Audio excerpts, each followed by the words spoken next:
Is that a little rock, paper, scissors to see who? Yeah, to see who was going to go. Yeah, right. 2. I beat him in 2, so. Did you win or did you lose? I won. I won. You want to go first. Yeah.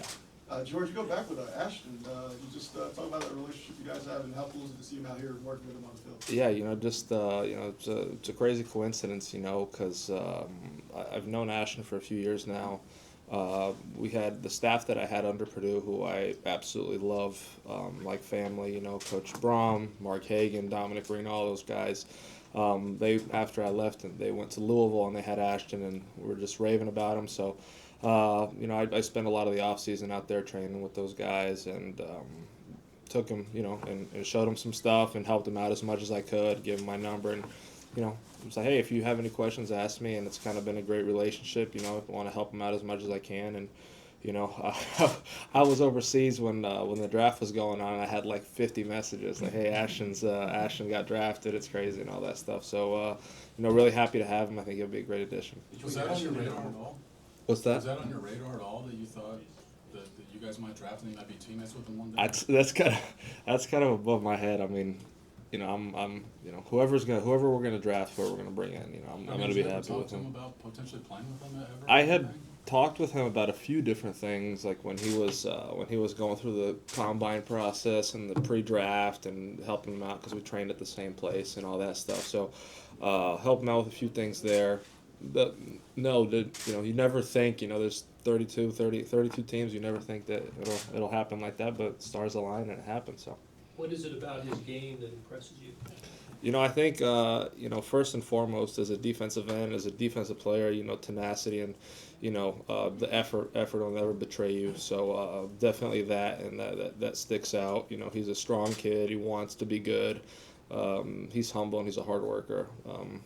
All that is aside from all the great physical attributes he has. So I think he'll be a great player in this league. George, between that addition and Omar, those 4 picks you just had in the defensive line, yeah.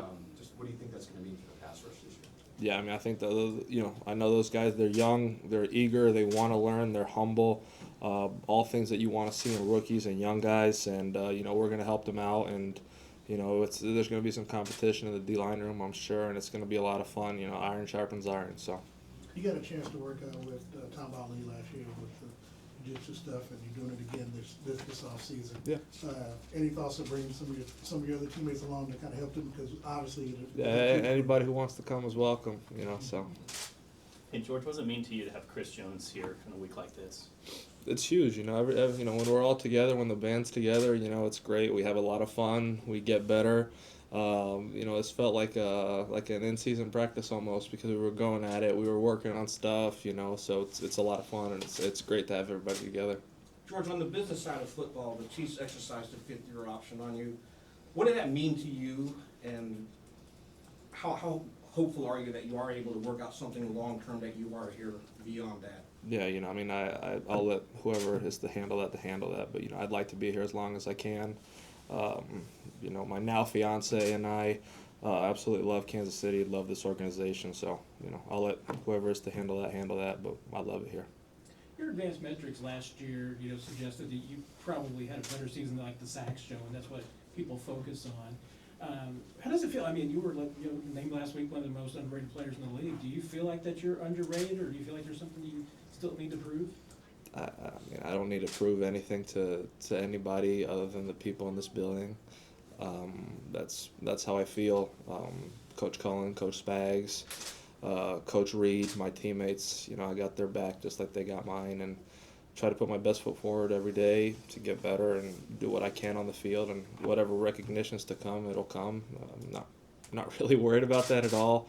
I love this team, have a lot of fun playing here, and it's a blessing of a lifetime, truly, to be a part of this. So. What was kind of your focus during the off season? Well, every off season, you take a little bit of time off, right? So you get the body healthy, get all that stuff going, and then you see, for me at least, I always look back on the film and see how I can improve.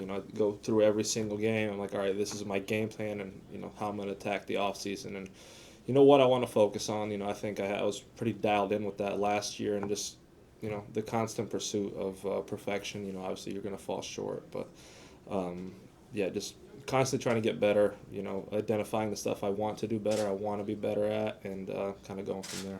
Patrick Last one. mentioned there's a big group of you guys that had not ended the season on a loss. You know, you'd won Super Bowls your first 2 years.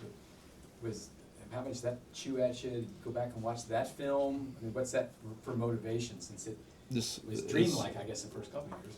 Yeah, you know, it definitely serves as motivation going into the season. You never want to end a season like that, but you know, it's going to be motivation for this year for sure. Thanks, George. Thanks, guys. Appreciate it.